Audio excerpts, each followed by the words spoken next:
പ്രധാനപ്പെട്ട demand Devaswom board മന്ത്രി രാജിവെക്കണം. ചോദ്യം നമ്പർ 181.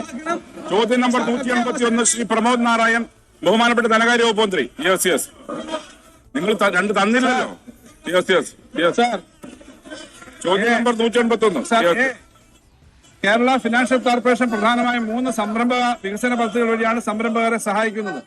ഒന്ന്, മുഖ്യമന്ത്രിയുടെ സംരംഭകത്വ വികസന പദ്ധതി. സംസ്ഥാനത്തെ സൂക്ഷ്മ ചെറുകിട ഇടത്തരം വ്യവസായങ്ങൾക്ക് 5% പലിശ നിരക്കിൽ 2 കോടി രൂപ വരെ വായ്പ അനുവദിക്കുന്ന പദ്ധതിയാണിത്. 3% സർക്കാർ സബ്സിഡിയും 2% KFC റിബേറ്റും വഴിയാണ് ഈ കുറഞ്ഞ പലിശ നിരക്ക് ലഭ്യമാക്കുന്നത്. നിലവിൽ ഈ പദ്ധതി വഴി 3183 സംരംഭങ്ങൾക്ക് 1121.02 കോടി രൂപ വായ്പ അനുവദിച്ചിട്ടുണ്ട്. പ്രത്യക്ഷമായും പരോക്ഷമായും 82,700 തൊഴിലവസരങ്ങൾ സംസ്ഥാനത്ത് സൃഷ്ടിക്കപ്പെട്ടിട്ടുണ്ട്.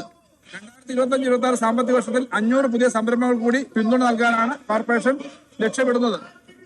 സാർ, 2, KFC സ്റ്റാർട്ടപ്പ് കേരള വായ്പാ പദ്ധതി. 2022 സാമ്പത്തിക വർഷത്തിൽ KFC സ്റ്റാർട്ടപ്പ് കേരള വായ്പാ പദ്ധതി എന്ന പേരിൽ ഒരു സമഗ്രമായ പദ്ധതി തന്നെ അവതരിപ്പിച്ചു. മികവുള്ള സ്റ്റാർട്ടപ്പ് സംരംഭങ്ങൾക്ക് ആശയ രൂപീകരണം മുതൽ കമ്പനിയുടെ വിപുലീകരണം വരെയുള്ള ഓരോ ഘട്ടത്തിലും സമഗ്രമായ പിന്തുണയും വായ്പാ സഹായവും ലഭ്യമാക്കുന്ന പദ്ധതിയാണ് KFC സ്റ്റാർട്ടപ്പ് കേരള പദ്ധതി.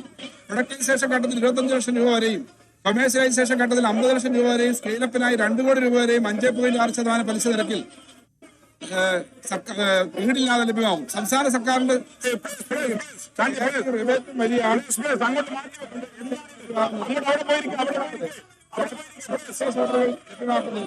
വെഞ്ചർ ഡെപ്റ്റ് ഫണ്ടിങ്ങിന് 10 കോടി രൂപ വരെ ലഭ്യമാണ്.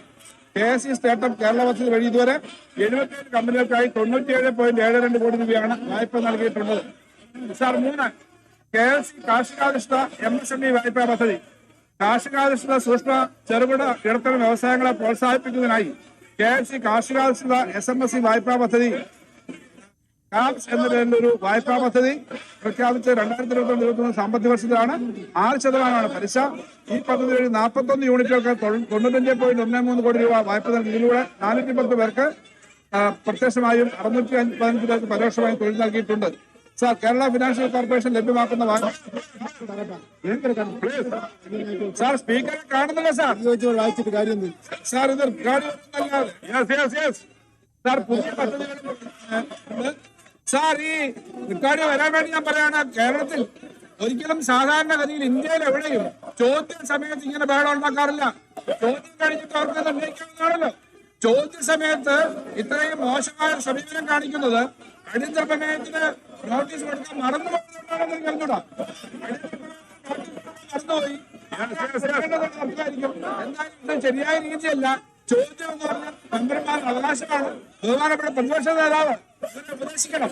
അങ്ങനെ നിയന്ത്രണമില്ലാതെ ഇവരെ വിടാൻ പാടില്ല. ഉപദേശിക്കുന്നതാണ് ചോദ്യം. ശ്രീ പ്രമോദ് നാരായൺ. സാർ, സ്പീക്കറെ കാണാൻ കഴിയുന്നില്ല എന്നുള്ള പ്രശ്നമുണ്ട്. ചോദ്യം ഇതാണ്: കേരളത്തിന്റെ സാമ്പത്തിക രംഗത്ത് അതിനാധാര ചലനമായി തീരുന്ന സ്റ്റാർട്ടപ്പുകളുടെ സഹായിക്കാൻ വേണ്ടിയിട്ട് നിലവിൽ നടപ്പിലാക്കുന്ന പദ്ധതി, സ്റ്റാർട്ടപ്പുകളുടെ തുടക്കത്തിൽ നൽകുന്ന സാമ്പത്തിക പിന്തുണ പ്രധാനമാണ്. അതിന്റെ സ്കെയിലിംഗ്, അതിനാവശ്യമായ തരത്തിൽ ഈ പദ്ധതി സമഗ്രമായി പരിഷ്കരിക്കുമോ എന്നതാണ് ചോദ്യം. ബഹുമാനപ്പെട്ട മിനിസ്റ്റർ. സാർ, സ്റ്റാർട്ടപ്പുകളുടെ പദ്ധതി ഇപ്പോ CMUD പദ്ധതി 2 കോടിയാണ്. അത് വർദ്ധിപ്പിക്കുന്നതിനെ പറ്റി ഗവൺമെന്റ് ആലോചിക്കുന്നുണ്ട്. അതുപോലെ തന്നെ ഗ്യാരണ്ടി ഷുവർട്ടീസ് ഇല്ലാതെ 10 കോടി രൂപ വരെ ഉൽപ്പന്നങ്ങൾ അടിസ്ഥാനപ്പെടുത്തുന്ന ഒരു വലിയ പദ്ധതിയുണ്ട്. 10 കോടി രൂപ വരെ. പലിശ കുറവാണ്. അതിന് 9% CMUD 5%. അതും അല്പം കൂടി തുക വർദ്ധിപ്പിക്കുന്നുണ്ട്. ധാരാളം ആളുകൾ, 1 ലക്ഷത്തോളം ആളുകൾക്ക് ഈ പദ്ധതി വഴി ജോലി കൊടുക്കാൻ കഴിഞ്ഞതുകൊണ്ട് സ്റ്റാർട്ടപ്പുകളെയും പുതു സംരംഭകരെ സഹായിക്കാനുള്ള കൂടുതൽ പദ്ധതികൾ സ്റ്റാർട്ടപ്പിന് കൂടുതൽ പ്രാധാന്യം കൊടുക്കുന്ന തരത്തിലേക്ക് എടുക്കാനാണ്. സാർ, അങ്ങനെ കാണാൻ വയ്യ. ഈ 2 ഉൾപ്പെടെ പുതിയ മെമ്പർമാരാണ് സഭയിൽ. അവരെപ്പോഴാണ് ബാനർ പിടിക്കാനായിട്ട് അവരെ ഏൽപ്പിക്കാൻ കൊള്ളാം. ഇത് ചെയ്യുന്നത് ശരിയാണോ? ഏറ്റവും പുതിയ മെമ്പർമാരെ കൊണ്ടാണോ ഈ ബാനർ പിടിപ്പിച്ച് ഇങ്ങനെ തടസ്സം ഉണ്ടാക്കുന്നത്? സാർ, അങ്ങ് കാണാത്തോണ്ട് ഞാൻ പറയാണ്, ഇങ്ങനെ ഈ നിയമസഭ ചെയ്യാൻ പാടില്ല. നാട്ടിലാകെ അവമാനം ഉണ്ടാവും. ഏത് തെറ്റായ വൃത്തികെട്ട കാര്യം ഉണ്ടെങ്കിലും അതിശക്തമായ നിലപാടെടുക്കുന്ന ഒരു ഗവൺമെന്റാണ് സാർ ഇവിടെ. ഒരു കള്ളന്മാരെ സംരക്ഷിക്കാൻ സമ്മതിക്കില്ല. എന്തെങ്കിലും കുഴപ്പമുണ്ടെങ്കിൽ നടപടിയെടുക്കുന്നതാണ്. അതുകൊണ്ട് ഇതെല്ലാം മറച്ചു വെക്കാനും ചർച്ച വെക്കാനുമാണ് സാർ ചെയ്യുന്നത്. പുകവറയുണ്ടാക്കാൻ വേണ്ടിയിട്ടാണ്. ബഹുമാനപ്പെട്ട പ്രതിപക്ഷ നേതാവ് അങ്ങനെ ടീമിനെ അങ്ങോട്ട് വലിക്കണം. പ്ലീസ്. പ്രതിപക്ഷ നേതാവിനെ പോലും കാണുന്നില്ല. അങ്ങോട്ട് ബാനർ താത്താൻ പറ പ്ലീസ്. ബാനർ അങ്ങോട്ട് താത്താൻ പറ. പ്ലീസ് അംഗങ്ങളൊന്നും അവിടെ ഇരിക്കണം. കേരളത്തിലെ ഏറ്റവും ഗൗരവമുള്ള വിഷയങ്ങളാണ് സഭ ചർച്ച ചെയ്യുന്നത്. ആ ചോദ്യോത്തര വേള പോലും തടസ്സപ്പെടുന്നത് ശരിയായ രീതിയല്ല. ഇതൊരു മാന്യമായ രീതിയല്ല. ബഹുമാനപ്പെട്ട ഞങ്ങൾ ഒരിക്കൽ കൂടി അഭ്യർത്ഥിക്കുകയാണ്. അപ്പോൾ സഭ ചോദ്യോത്തര വേള അനുവദിക്കണം പ്ലീസ്. ഇതൊരു അനാദരവാണ്. കേരളത്തിലെ ജനങ്ങളോടുള്ള അനാദരവാണ്. ശ്രീ പി കെ ബഷീർ ഒന്ന് പറ. അങ്ങ് സീനിയർ അംഗല്ലേ, ഒന്ന് പറ. അങ്ങുള്ള സീനിയർ അംഗല്ലേ. യെസ്, ചോദ്യോത്തര വേള തടസ്സപ്പെടുന്ന രീതി സഭാ നടപടികളുടെ അനാദരവാണ്. അംഗങ്ങൾ സഹകരിക്കണം അഭ്യർത്ഥിക്കുകയാണ്. യെസ്, ചോദ്യോത്തര വേളയുടെ അവശേഷിക്കുന്ന ഭാഗം റദ്ദ് ചെയ്യുന്നു. സഭാ നടപടികൾ അല്പസമയത്തേക്ക് നിർത്തിവെക്കുന്നു.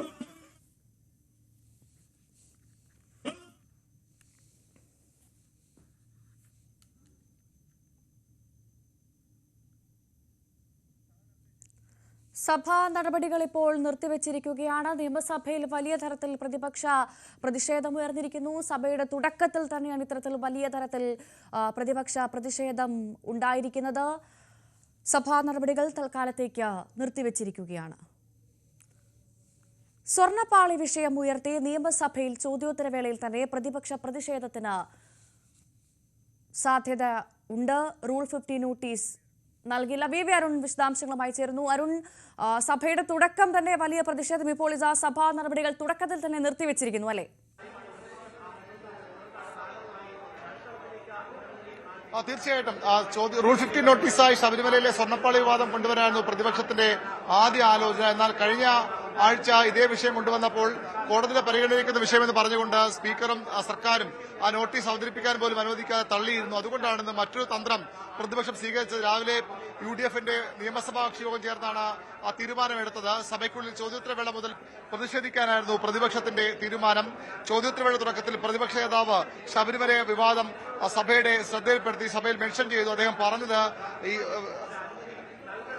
അയ്യപ്പ ഭക്തരെ ഞെട്ടിച്ച് കിലോ കണക്കിന് സ്വർണം കട്ടെടുത്തു, ദേവസ്വം മന്ത്രി രാജിവെക്കണം, ഇതാണ് ഞങ്ങളുടെ ആവശ്യമെന്ന് പ്രതിപക്ഷ പറഞ്ഞപ്പോഴേക്കും അദ്ദേഹത്തിന്റെ മൈക്ക് സ്പീക്കർ കട്ട് ചെയ്തു, ഓഫ് ചെയ്തു. തുടർന്ന് പ്രതിപക്ഷ അംഗങ്ങൾ നടുത്തളത്തിലേക്ക് ഇറങ്ങുകയായിരുന്നു. ഫ്ലക്സുകളും ബാനറുകളും ഉയർത്തിയാണ് പ്രതിപക്ഷം പ്രതിഷേധിച്ചത്. തയ്യാറെടുപ്പുകളുമായാണ് വന്നത്. അയ്യപ്പന്റെ സ്വർണം കട്ടവർ അമ്പലം വിഴുങ്ങുകൾ എന്നാണ് സ്പീക്കറുടെ മുഖം മറച്ച് സ്ഥാപിച്ച ഫ്ലക്സിലെ വാചകം. ഇത്തരത്തിലുള്ള സർക്കാർ ദേവസ്വം മന്ത്രി രാജിവെക്കണം, അമ്പലം വിഴുങ്ങുകൾക്ക് നടപടി വേണം തുടങ്ങിയ ആവശ്യങ്ങൾ തുടങ്ങിയ മുദ്രാവാക്യങ്ങൾ ഫ്ലക്സ് ബോർഡുകളിലും ഉണ്ടായിരുന്നു, അവരുടെ കാർഡുകളിലും ഉണ്ടായിരുന്നു. ചോദ്യസമയത്ത് ഈ ബഹളം അസാധാരണമാണ്, ഇത് ഒരു സഭയിലും നടക്കുന്നതല്ല. അടിയന്തര പ്രമേയത്തിന് നോട്ടീസ് കൊടുക്കാൻ മറന്നുകൊണ്ടാണോ ഇത്തരമൊരു ബഹളവുമായി ചോദ്യത്തിന് എത്തിയെന്ന് ധനമന്ത്രി KN ബാലഗോപാൽ പരിഹസിച്ചു. സഭയിൽ സീറ്റ് വിട്ട് മന്ത്രിമാരും എഴുന്നേറ്റിരുന്നു. ഒരു പക്ഷത്ത് ഭരണപക്ഷ MLA-മാർ നടുത്തളത്തിനടുത്തുവരെ എത്തി മുദ്രാവാക്യ വിളികളുമായി പ്രതിപക്ഷത്തിനെതിരെ പ്രതിഷേധിച്ചു. മറുഭാഗത്ത് പ്രതിപക്ഷാംഗങ്ങൾ സ്പീക്കർ ഡയസിന് വരെ അടുത്തെത്തി ശക്തമായ മുദ്രാവാക്യ വിളികളോടെ പ്രതിഷേധിച്ചു. സഹകരിക്കണമെന്ന് അംഗങ്ങളുടെ പേര് മുതിർന്ന അംഗങ്ങളുടെ അടക്കം പേരെടുത്തു പറഞ്ഞ് സ്പീക്കർ അഭ്യർത്ഥിച്ചു. പക്ഷേ ഇത് ജനങ്ങളുടെ അനാദരവാണെന്ന് പറഞ്ഞ് സ്പീക്കർ MLA-മാരെ പിന്തിരിപ്പിക്കാൻ ശ്രമിച്ചു. പക്ഷേ ആരും പിന്തിരിഞ്ഞില്ല. ഭരണപക്ഷം ഒരു വശത്തും പ്രതിപക്ഷം മറുവശത്തുമായി ശക്തമായ മുദ്രാവാക്യം വിളികളും പ്രതിഷേധവുമായിരുന്നു സഭയിൽ കണ്ടത്. തുടർന്നാണ് ചോദ്യോത്തരവേള ഇതിനുശേഷം നടപടി നിർത്തിയുകയാണ് സ്പീക്കർ അറിയിച്ചത്. ഇപ്പോൾ സഭാ നടപടി നിർത്തിവച്ചിരിക്കുകയാണ്. സാധാരണഗതിയിൽ ഇത്തരത്തിൽ സഭാ നടപടി നിർത്തിവെക്കുമ്പോൾ ഇരു ഭാഗങ്ങളിലെയും കക്ഷി നേതാക്കളെ വിളിച്ച് സ്പീക്കർ സമവായ ചർച്ച നടത്താറുണ്ട്. അതിനുണ്ടാകുമോ എന്നാണ് അറിയേണ്ടത്. അങ്ങനെ ചർച്ച നടത്തിയാൽ എന്ത് നിലപാടാകും പ്രതിപക്ഷം സ്വീകരിക്കുന്നതും കണ്ടറിയേണ്ടതാണ്. ഭവ്യ, അതാണ്, അതിന് എത്രമാത്രം സാധ്യതയുണ്ട് എന്നുള്ളതാണ് അരുൺ. കാരണം നമ്മൾ കണ്ടതാണ് കഴിഞ്ഞ തവണകളൊക്കെ ഏത് വിഷയമാണോ അടിയന്തര പ്രമേയത്തിന് ഉപയോഗിക്കുന്നത് അത് കൃത്യമായി അതിന് ചർച്ച നടത്താനുള്ള അനുമതി നൽകുന്നതാണ് നമ്മൾ കണ്ടത്. ഇത്തവണ അതിനുള്ള സാധ്യത അത് എത്രമാത്രം ഉണ്ട് എന്നുള്ളതാണ് അറിയേണ്ടത്. പ്രത്യേകിച്ച് നമുക്കറിയാം ഇടത് സർക്കാരും ദേവസ്വം ഉദ്യോഗസ്ഥരും ഇതിനു മുൻപ് ദേവസ്വത്തിന് തലപ്പത്തിരുന്ന ഇടത് നേതാക്കൾ എല്ലാവരും ഇപ്പോൾ ഇതാ പ്രതിക്കൂട്ടിൽ നിൽക്കുന്ന വിഷയമാണ് ഈ സ്വർണ്ണപ്പാളി വിഷയം. അപ്പോൾ അതിന് ചർച്ചയ്ക്കുള്ള അനുമതി അത് നൽകാൻ എത്രമാത്രം സാധ്യതയുണ്ടെന്ന് വളരെ പ്രധാനപ്പെട്ട കാര്യമാണ് അല്ലേ അരുൺ? ചർച്ചയില്ല എന്ന് വ്യക്തമാണ്. അതുകൊണ്ടാണ് പ്രതിപക്ഷം അത്തരത്തിൽ നോട്ടീസ് പോലും നൽകാത്തത്. കാരണം കഴിഞ്ഞ അവസാന ദിവസം സഭ ചേരുമ്പോൾ ഇതേ വിഷയമാണ്, കഴിഞ്ഞ വെള്ളിയാഴ്ച ഇതേ വിഷയമാണ് പ്രതിപക്ഷം റൂൾ 50 നോട്ടീസായി കൊണ്ടുവന്നത്. അന്ന് ഇത്രയധികം വെളിപ്പെടുത്തൽ വന്നിരുന്നില്ല. പക്ഷേ അപ്പോഴും സർക്കാർ നിലപാട് ഇത് കോടതികളുടെ പരിഗണനയ്ക്കുന്ന വിഷയമാണ്, ഹൈക്കോടതി നേരിട്ട് ഇടപെട്ടിരിക്കുന്ന വിഷയമാണ്, അക്കാര്യം ചർച്ചയ്ക്കെടുക്കാൻ ചർച്ച ചെയ്യാൻ തയ്യാറല്ല നിലപാടാണ് അപ്പോൾ സ്പീക്കറും ഭരണപക്ഷവും സ്വീകരിച്ചത്. അതുകൊണ്ട് തന്നെ അതിന്റെ തുടർച്ചയായി ഈ വിഷയത്തിൽ ഇന്നും ഇത് ഉണ്ടാകില്ല എന്ന് വ്യക്തമാണ്. അത് മനസ്സിലാക്കിയാണ് പ്രതിപക്ഷം അത്തരമൊരു നീക്കത്തിൽ നിന്ന് പിന്മാറുകയും ഈ റൂൾ 50 നോട്ടീസിന് പകരം ചോദ്യോത്തരവേളയിൽ തന്നെ ഇത് ഉന്നയിക്കാൻ തീരുമാനമെടുക്കുകയും ചെയ്തത്. അതാണ് നിലവിലെ സാഹചര്യം. എന്തായാലും നിലവിൽ ഇപ്പോൾ സ്വർണ്ണപ്പാളി വിഷയം സഭയിൽ അടിയന്തര പ്രമേയമായി ഉയരില്ല, സഭ ചർച്ച ചെയ്യില്ല. അതുമായി ബന്ധപ്പെട്ട് തന്നെയാണ് ഇപ്പോൾ ഇതാ പ്രതിപക്ഷം ചോദ്യോത്തരവേളയിൽ തന്നെ പ്രതിഷേധവുമായി ഈ സഭ വിട്ട് ഇറങ്ങിയത്.